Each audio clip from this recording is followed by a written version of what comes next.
We're just learning right now, after multiple tornadoes touched down, at least 14 people are now confirmed dead. And you can just see a breathtaking path of destruction in these images we're getting from our affiliates there. Joining us now is the coroner of Lee County, Alabama, Bill Harris. And Bill, first, condolences to you, your community, for this devastation that you're experiencing. You think, I understand, there's a good chance that this death toll is still going to rise. Why? It very well could. My understanding, I'm about a mile from where most of the destruction has taken place, and it's my understanding that they still have not been able to get to parts of that area as they're going through the houses and rubble looking for people. Oh, that is gut-wrenching to hear. Walk me through what happened when this tornado ripped through. It was in a rural area south of Opelika, Alabama. It came on pretty sudden. They had fair warning, and then it just hit with a vengeance, and it just destroyed a very large area. And I don't even know how many people were injured, but just multiple injuries. In fact, they are still pulling injured people out every now and then and transporting them for treatment to the hospital. And what are you seeing? I'm not at the scene where all the destruction is, but I've gotten reports from the people that are out there in my deputy corners that are retrieving the decedents, and he said it's just total destruction. Coroner, stay with me. I still want to come back to you, but I want to bring in as well Lee County Sheriff Jay Jones. I know, Sheriff, you are at the scene. Walk me through what you have observed and the current state of play, the situation on the ground right now. We have a pretty significant area of damage. Is located about 6 miles south of the city of Opelika. We're in the southern portion of Lee County, north of U.S. Highway 80. I would possibly as much as a half a mile wide trail of destruction, and traveling several miles to the east when the storm touched down. We have multiple residences that have been completely destroyed, and it appears at this time that we have 14 confirmed fatalities. And are you still pulling people out of the rubble? Are first responders still working through the debris? Our priority, of course, is search and rescue at this time. That's been continuing since the moment the storm passed. We're continuing those efforts now. We're hampered, of course, by darkness at this point in time, but we do have some K-9 teams that are coming into the area. Again, darkness is a factor, and of course, the significance of the debris and the damage also is hampering efforts, but we are making efforts. In terms of the injuries, what can you tell us about those? We had several injuries. I do not have an exact number, but I do know there were several individuals transported to our regional medical center in Opelika for treatment, and some of those injuries were significant. You mentioned darkness. We can see in some of the pictures we've seen now on the ground, there's a lot of debris everywhere. What is the biggest challenge? The challenge is just the sheer amount of damage and debris that's all through the areas where the homes were located. It literally tore these residences completely apart. And, of course, it's a hazardous area, as you might imagine, and that's, of course, something that the search and rescue personnel are having to contend with, as in any situation like this. But, again, they're continuing those efforts, and we're going to go as long as we can this evening. When you tell us that at least 14 people are dead in this tornado, can you tell us any more about these victims? Are children among the dead? There are some juveniles involved in the fatality situation, adults as well. I do not have a breakdown of that, but unfortunately we do have some younger people involved. I'm sad to hear that. How does this damage that you're seeing there compare to other storms that may have hit Alabama in the past? This is the most significant damage from a storm that I've seen in Lee County in many, many years. I'm sure it would match up with what we've seen in some of the other areas in Alabama in the last few years. This is not an urban area. It is a rural area. Of course, but as far as the damage, in what I'm seeing, it's the most I've seen and that I can recall. You're holding it together in such a good way, which I know you have to, in part because of the role that you have for the community there. But what's going through your mind right now? Just all these people that have lost their loved ones, of course. We pray for these families. They're going to have a tough time ahead. The others that have lost everything they have, and are homeless at this point, literally. We're certainly going to do everything we can to get the resources to them to help them. This is something this community pulls together. This area is significant. We had volunteers coming from everywhere earlier this afternoon wanting to help, just anything they could do at all. People respond well, and we've got a lot of people on scene helping. Back to our coroner who's joining us, Bill Harris.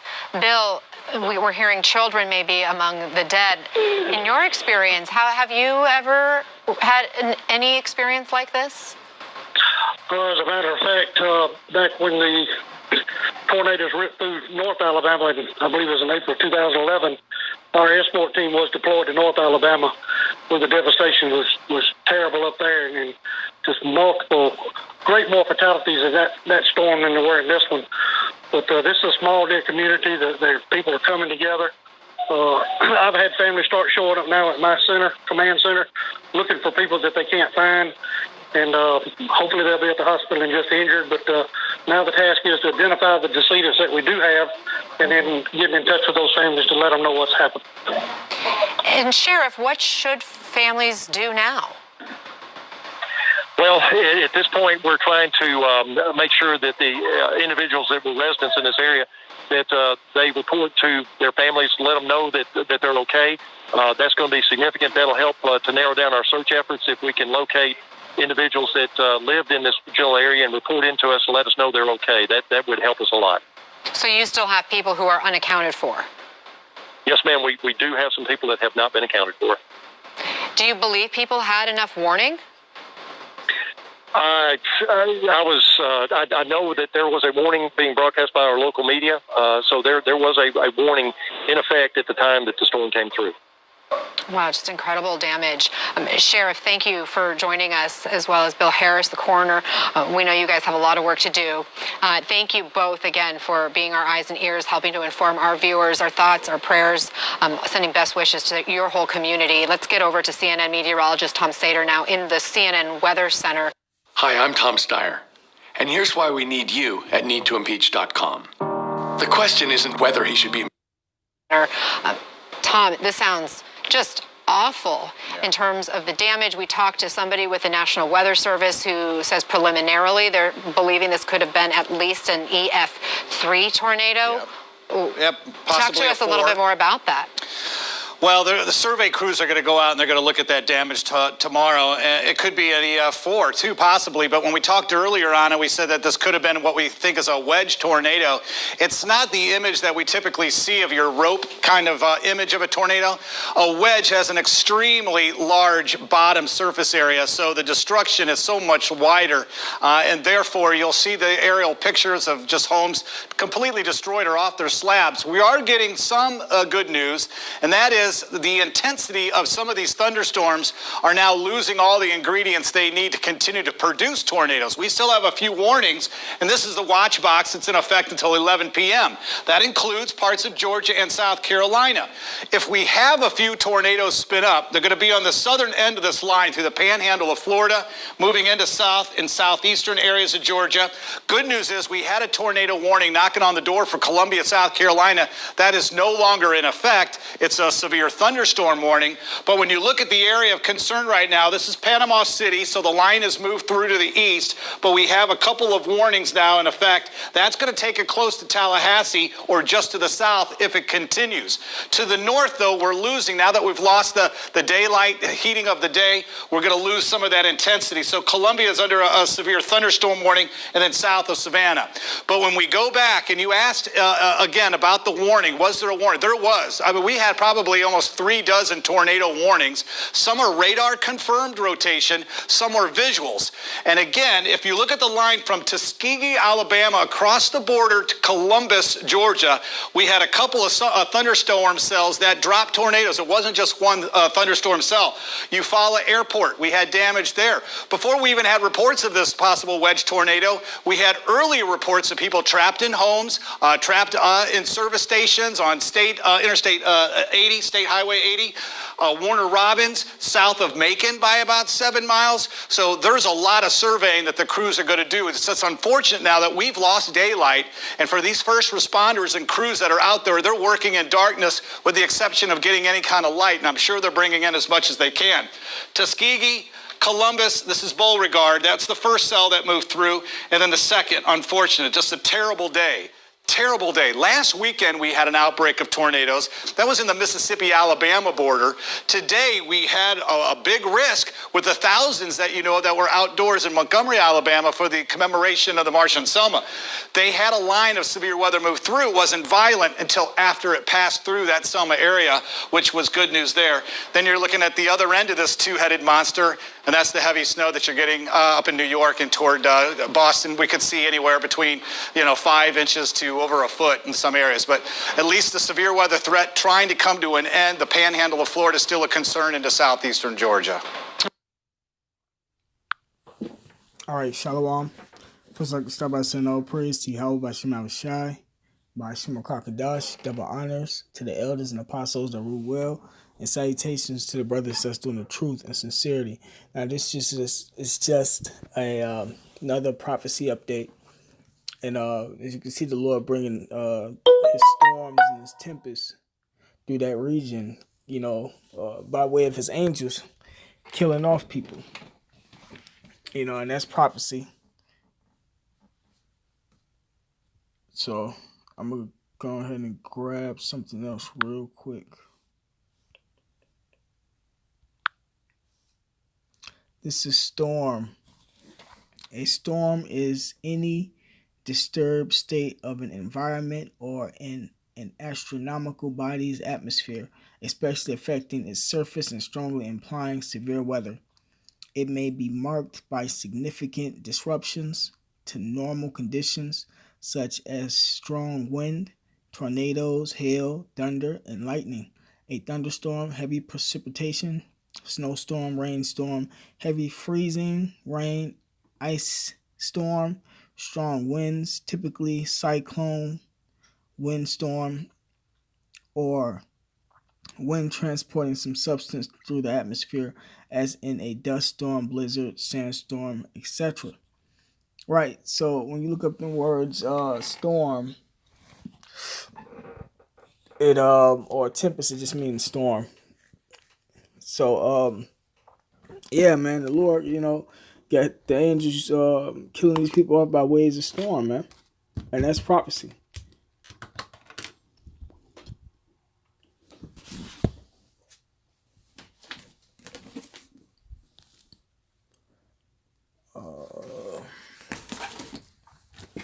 Jake and I'm always talking about how much they don't like watching the news and, paying attention to stuff like this. Then it happens to them, and if they escape, that's when they be wanting to pay attention or whatnot and pray. But a lot of them be getting caught off guard because they're not watching. They're not watching for the times. A lot of events like this that's been happening has been things, stuff that hasn't ever happened in years and years and years. Then out of nowhere, it just happens to them.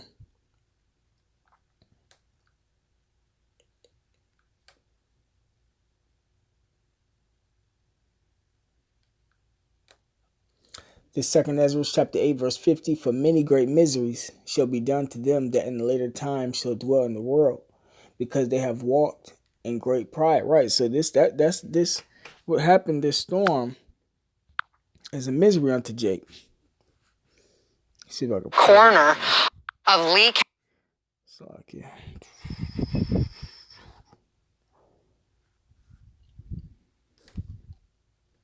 I thought I was gonna be able to turn it down and just play the video, but I don't think it'll record still. I don't know. But yeah, this storm that has happened, is a misery unto Jake, because those who survive from it, gotta figure out how they gonna start over, and they probably have lost family members, And the lady said something about children being down there, where they killed, or happen to go through this. It doesn't matter, man. I mean, it doesn't matter, because that's how Esau try to play with you, or this world plays with you. All this, either they'll say that's a woman or them kids. The Lord don't care nothing about that. People have to pay for what they have done in their previous lives. This is the time of judgment, man. We at the end of the world. That's what's wrong with this world right now. Take them not paying attention to the times we're living in, and they got all these dumb excuses or reasons why stuff shouldn't be happening, and why God wouldn't do it, or why Jesus wouldn't do it, so to speak. But that's why Yahweh Shema Shai set his prophets up to give them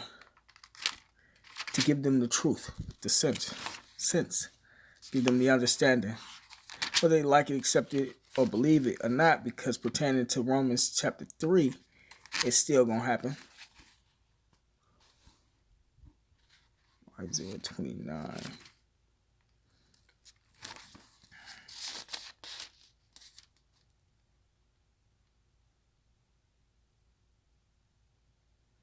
Okay, yeah, this is Isaiah chapter 29, verse 6. Thou shalt be visited of the Lord of hosts with thunder, and with earthquake, and great noise, with storm and tempest, and the flame of devouring fire. Right. So, as you can see in this case, it's them storms and them tempests. That fire and all that, ultimately, the forest fires, but ultimately can't wait, y'all right out with the elect. But yeah, I can't, we can't wait till that nuclear fire come.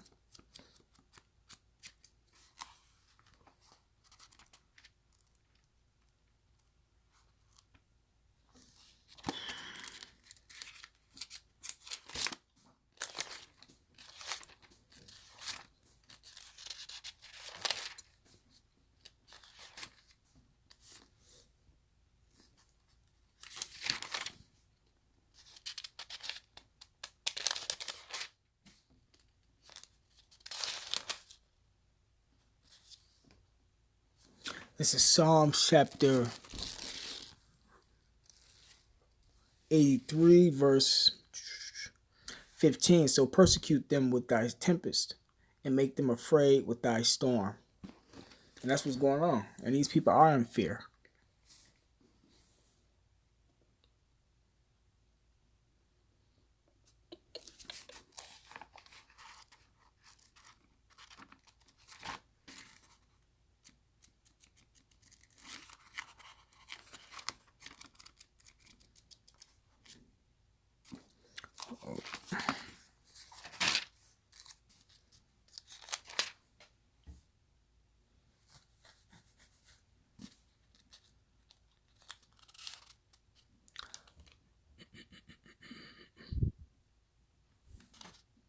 This 1 Samuel chapter 2, verse 6.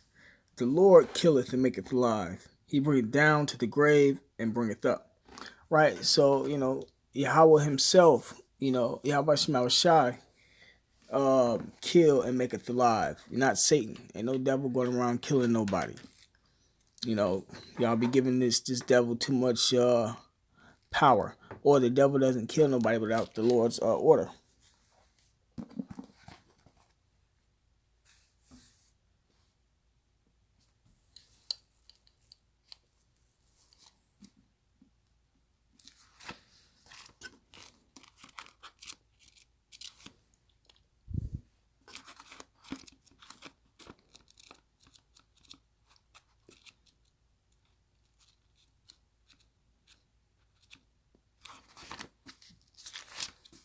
This is Psalm chapter 68.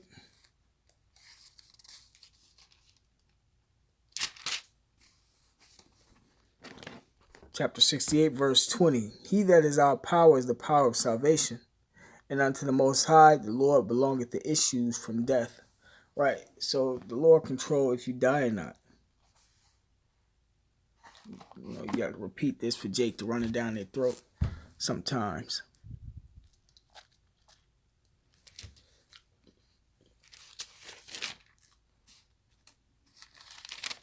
And how is the Lord killing these jakes off? He using his angels. Yep, he's using his angels.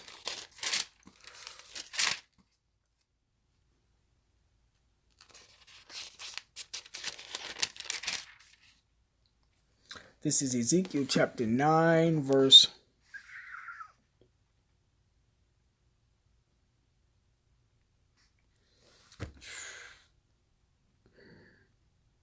4.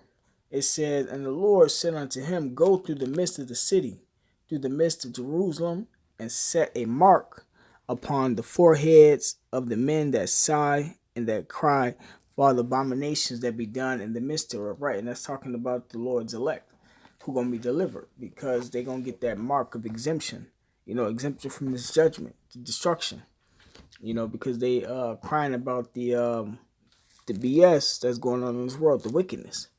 So it says, and to the others he said in mine hearing, go ye after him through the city and smite. Let not your eyes spare, neither have ye pity. So this is the Lord going through Israel. And, there might have been some Israelites that died in this instance, but the Lord don't only use his angels to kill Israel. He used them to kill everybody. I'm gonna get that in a minute. Hold on.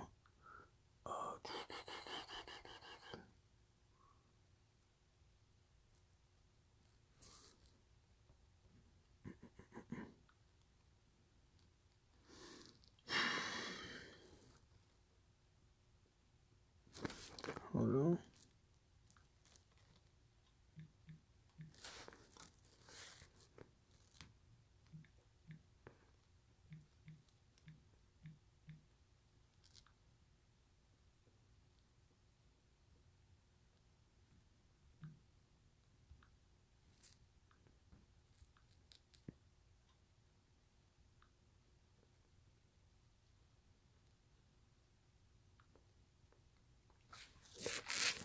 This Ecclesiasticus chapter 39 verse 28, it said, there be spirits that are created for vengeance, which in their fury lay on sore strokes. In the time of destruction they pour out their force, and appease the wrath of him that made them. Fire and hail and famine and death, all these were created for vengeance. Teeth of wild beasts and scorpions, serpents, and the sword, punishing the wicked to destruction. They shall rejoice in his commandment, and they shall be ready upon earth when need is, and when their time is come, they shall not transgress his word. Right, so the Lord is sending these angels out to kill people by way of these storms. Somebody might have got hit in the head with a wooden log and died, and then swept them away by that tempest. But nonetheless, it was the Lord using his angels. All right, this back to Ezekiel chapter 9. It says, verse 5, it says, and to the others he said, in mine hearing, which he want to hear this, go ye after him through the city and smite. Smite means to kill. Let not your eye spare, neither have ye pity. Slay utterly old and young, both maids, meaning women, and little children, and women. It said women twice, because it's going to be a lot of women that die. It says, but come not near any man upon whom is the mark, and begin at my sanctuary, at Israel, at the Israelites.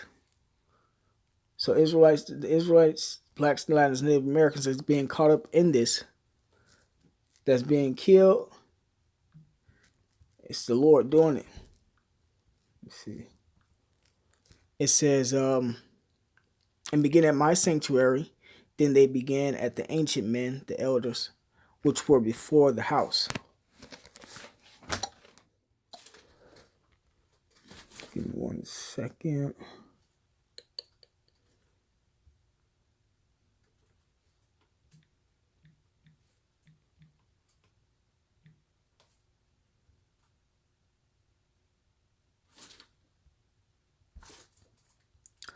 This is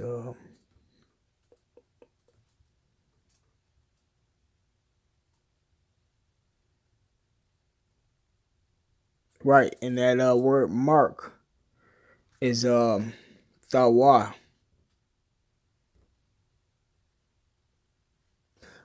which means marks as a sign of exemption from judgment, because the ultimate judgment of this place is to be hit by thermonuclear missiles. So the Lord going to deliver his. It says, Yarat Zawi of the elect, we're going to be scarcely saved. So everybody that's being caught up in all this extra destruction, these storms and stuff, the Lord ultimately giving them mercy kills and whatnot, because what's coming is going to be the worst the world has ever seen. So, but yeah, with that being said, all praise to Yahweh Shema Shai, Bashima Kakidash, double honors to the elders and apostles that were well, and salutations to the brothers that's doing the truth and sincerity.